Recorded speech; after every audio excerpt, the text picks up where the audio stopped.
to the Businessmen and Women of Color podcast. I am your host, Ann Alston, and it is once again my pleasure to bring quality programs to all of you. I am excited, yes, again, with another amazing professional here, an author who's on this platform to support small businesses and authors because she is an author herself and she's doing some fantastic things that she wants to share with everybody on the podcast. And like so many people who have joined on this podcast, 2018 has definitely shown to be a very popular platform to be on. So if you happen to miss it, don't worry. We're going to be having our podcast come back in 2019. So make sure you stay tuned, subscribe to the website so that you can stay informed of when the next podcast calling is going to be coming out. Because this is definitely the platform to be on if you are an entrepreneur, an author, a speaker, or whatever you are in terms of your business or your professional career. This is the platform to be on. Just in case you did not know, the purpose of the BMWC is to share our industry information, and we are encouraging you, the working professionals and enthusiasts, to come out and listen to these wonderful professions who are sharing their information. There is so much information that you can get on this website alone in the past 2.5, 3 years that is really unbelievable, and the industry is constantly changing, so you need to stay abreast of that. So make sure you look at all the pages. Make sure you definitely listen to all of the podcast interviews and reach out to the people who are on this platform because you are their customer and they're here to serve you. Before we get started in our interview today, we would like to take a moment to thank our corporate sponsors, which are Kat Serrano, LLC, Cheryl Wood Empowers, Concern and Learning, Evangelism Radio, Genesis Preferred Solutions, J Coach International, Nels Tax Help, My Financial Home, Power, STCI, and the Student Teacher, along with our other business partners and sponsors, and everyone who is helping to make this event a success.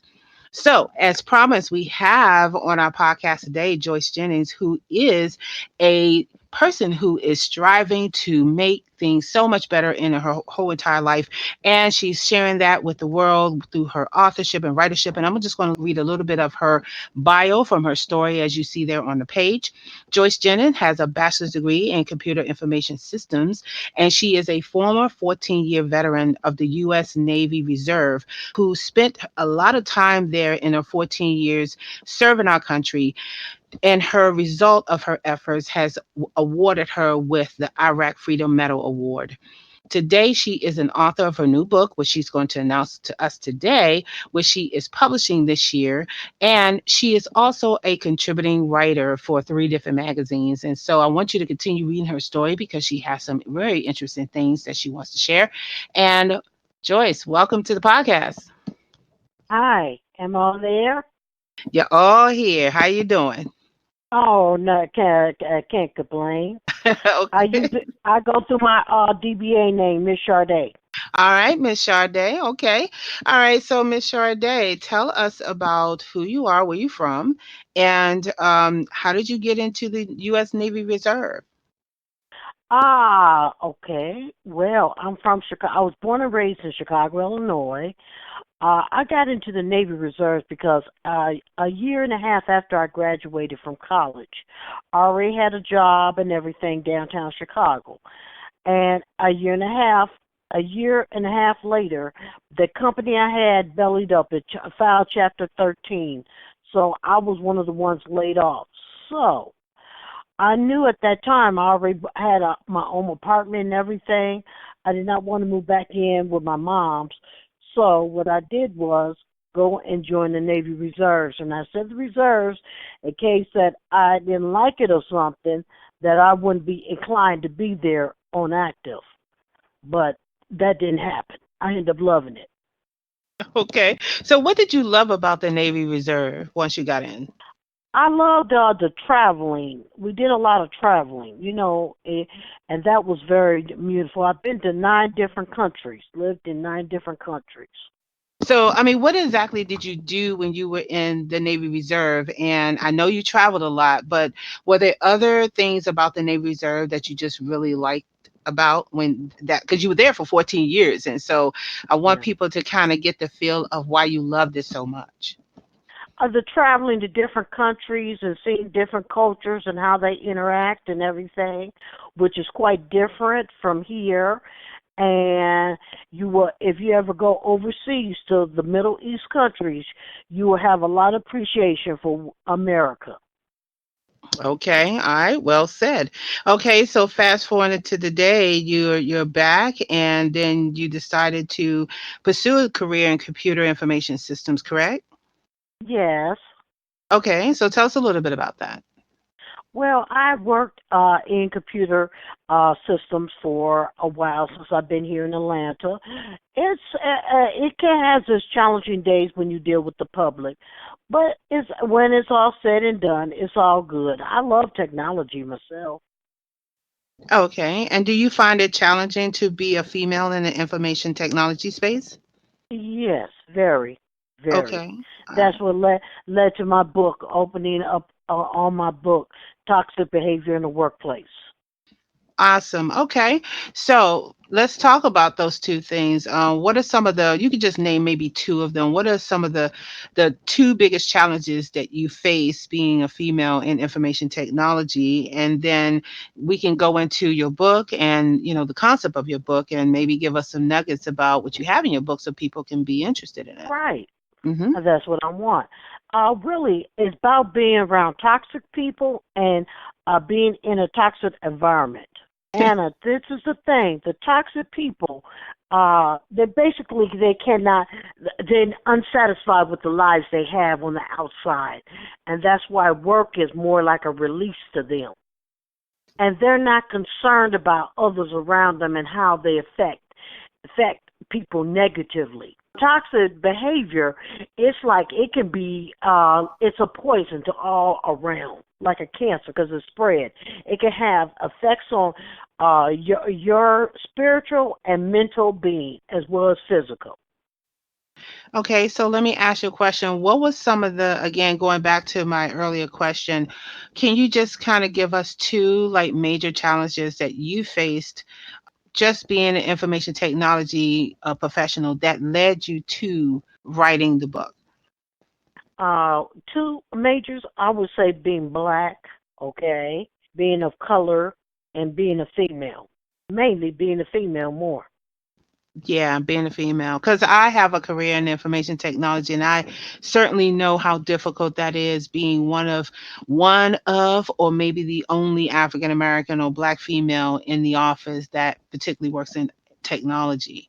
And even to this day, as many years as I've been in, I'm still the only Black female that do what I do, and it can be very difficult. And so when you're talking It is. about your book in terms of toxic workplace, like so, how many chapters do you have? Do you have tools in there that people can, kind of Yes. just go down and talk about that stuff?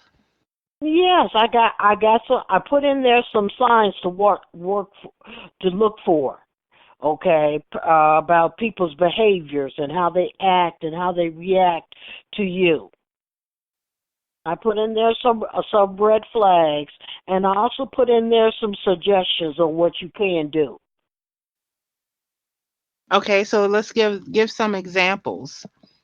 Okay, like when somebody makes a statement, I want to be involved in everything. That's a red light right there because nobody is involved in everything. Okay, that's telling you there's something going on with that person, and you need to wash your p's and q's with that person. Yeah, absolutely. Okay, and what Yeah, is the name saying of your something book? like that. Yeah, what's the name of your The name of my book is Toxic Behavior in the Workplace. Okay, and they can purchase that on Amazon? Wasn't right. They probably yes they can. It's upcoming. It Mm. should be out no later than April. What I'm Okay, shooting for. nice. Okay. And I understand you write for three other magazines. So talk a little bit about what magazines you write for and what type of articles do you write? Okay, I wrote one for Broken Girls. Okay, and I wrote another one for what's that? The story. I write very positive and inspirational. I call myself an inspirational author because I like to help young girls feel better about themselves. It doesn't matter where she come from or what she's been through, that she's a child of God and she's worth loving.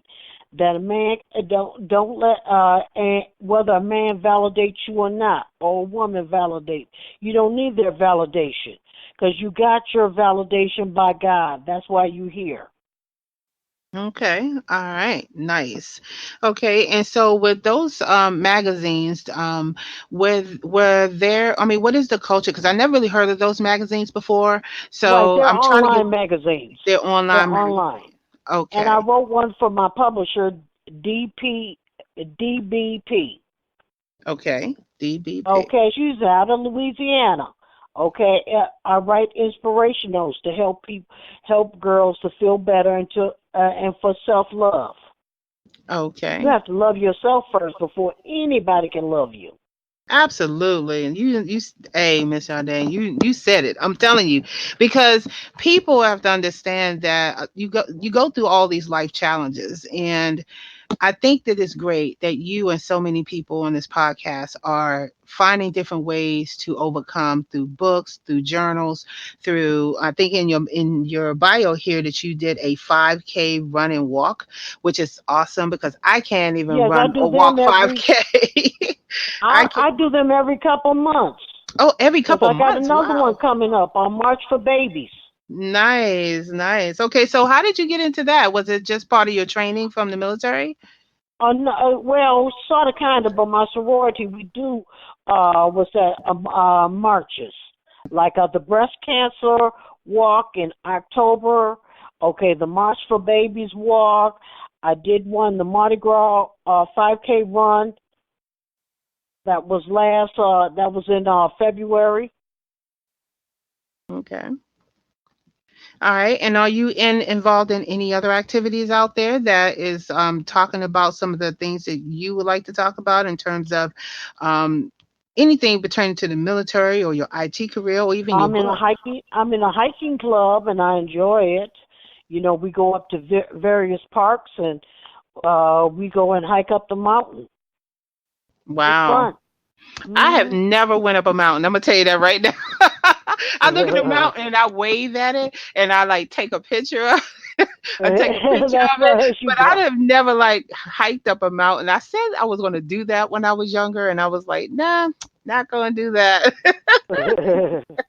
I just love all that stuff. So, what is your goals for the next few years? We know you're working on your book and everything, but where do you see yourself in the next few years? I see myself as speaking all around the United States and the world about just all females of all ages to love on themselves. Love on Okay. yourself first. God loves you. Okay, so you want to be a speaker. And so Yes. that impact, I know that there's a lot of females out there doing women empowerment or, helping women to kind of get unstuck.